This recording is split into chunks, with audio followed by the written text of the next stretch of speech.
జీవితం గీతతో కోట్ల మందికి దారి చూపించిన అతనికన్నా గురువెవరు?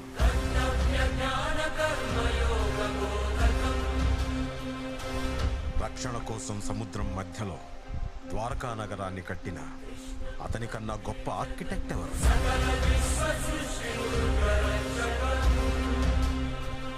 చూపుతోనే మనసులోని మాట చెప్పే అతనికన్నా గొప్ప సైకాలజిస్ట్ ఎవరు?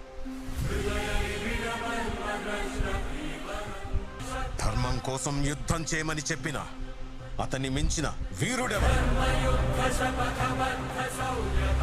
కరువు కష్టం తెలియకుండా చూసుకున్న అతన్ని మించిన రాజెవరు? అన్కంట్రోలబుల్ ఆర్పిఎంతో తిరిగే సుదర్శన చక్రాన్ని కంట్రోల్ చేసే అతనికి మించిన కైనెటిక్ ఇంజనీర్ ఎవరు?